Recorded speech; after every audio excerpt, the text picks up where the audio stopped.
Good day mga ka-sports natin dyan. VVL on Tour, latest update tayo. Narito na nga mga ka-sports kung saan ay talagang patuloy pa rin ang buksaan ng Pool A at Pool B.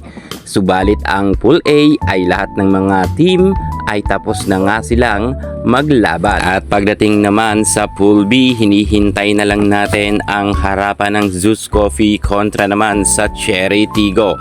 Silang dalawa talaga ang team ang nag-aagawan sa pwesto para makasama nga sila sa quarterfinals. Pero syempre, meron na nga tayong 100% na may tatlong team na pasok na sa banga at hindi nga sila nalaglag para sa knockout round. Grabe talaga ang team na to.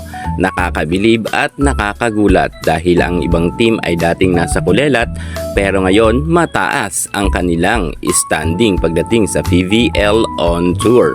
At ang iba naman nakakagulat dahil malalakas na team, nalaglag nga sila at lalaban pa sila para makapasok lamang sa quarterfinals. Narito na ang tatlong team na umabante agad sa quarterfinals at hindi na sila dadaan sa knockout round. Napakaswerte at napakagaling kasi. Panoorin hanggang sa dulo. Pero bago ang lahat, kung bago ka muna sa aking channel, subscribe na. Click ang ating notification bell para lagi kang updated sa lahat ng issues sa volleyball. Susunod na.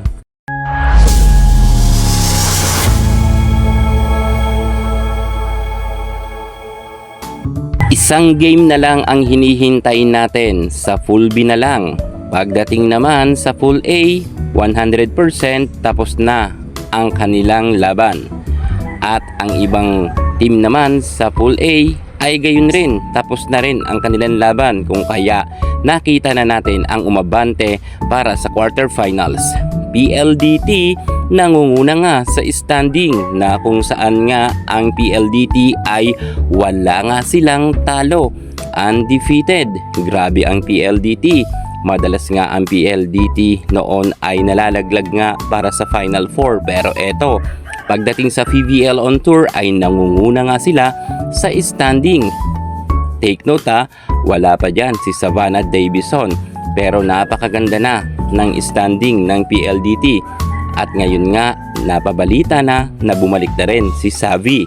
At sa pagbabalik ni Davison, baka maglaro na ito sa quarterfinals at sureball na talaga na mananatili ang PLDT sa number 1. Ang lakas talaga ng PLDT ngayon at ayaw nga nila magpaawat dahil talagang magagaling naman ang mga players dito. Mukhang inaalat lang sila noon kapag patapos na ang laban, pero magaling talaga ang PLDT kahit noon pa man. Samantalang pasok rin sa standing at advance na nga rin sila sa quarterfinal ang Nextled Chameleons.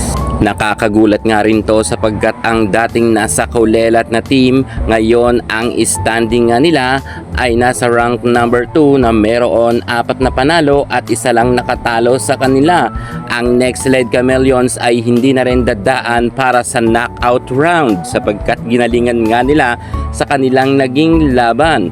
Grabe rin ang kanilang huling laban kung saan nga pinatiklop nga nila ang nasabi nating Farm Fresh Foxes sa 3-0. Iba rin talaga ang Nextled Chameleons. Malakas sila ngayon.